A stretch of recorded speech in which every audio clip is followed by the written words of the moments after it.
Hello, I'm As here. Today we're going to be talking about oud attars.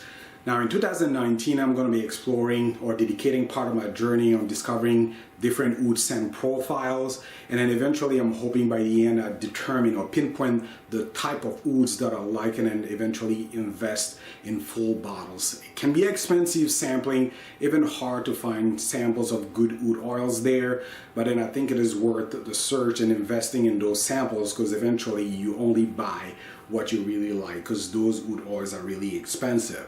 With that in mind, I'm starting with the house of Ensar Oud.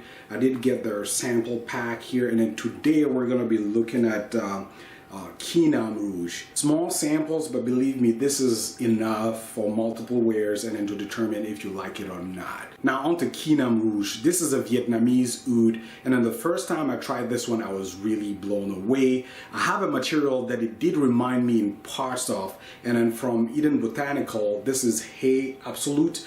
If you've not smelled this one before as a standalone ingredient, the nuances that I get out of Hey Absolute is pretty much a semi-jammy, sweet, dark berry note, along with some hay woody tones, clean, earthy accord. And I also get some dry tobacco undertones in this material here, Hey Absolute. And I do get that in Kinam Rouge, but of course in Kinam Rouge there are other nuances that I'm going to be touching on next. So out of Kinam Rouge, for the first 4 hours, I get this beautiful thin layer of camphorous and slightly mentholated feel, and then dominating that I get a clean woody, clean earthy, and then a clean dry tobacco note, along with a sweet, like semi-jammy dark berry sweetness. And that's where it reminded me of the Hey Absolute. So for the first 4 hours, like I said, you also get that camphorous, thin, slightly mentholated aura around you,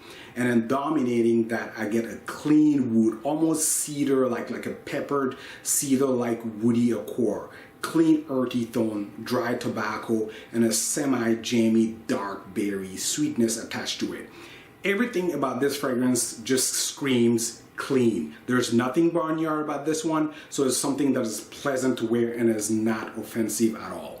As it progresses, the sweetness is going to tone down, and then what is going to surface or be the dominant accord is going to be the dry tobacco leaf accord, along with the clean balsamic wood accord. And throughout the wearing the fragrance, here and there, like phasing in and out, I did get some sense of smokiness, but a clean smoky accord, nothing overly done. Now the nuances that I describe as the wearer, when I put dabs behind my ears and then on my skin, I'm able to perceive those nuances. To people that have asked or that interrupted me and asked me what I was wearing because they were interested in what I was wearing, and then that was 6 hours down the line after wearing it, they only perceived the clean cut woody feel.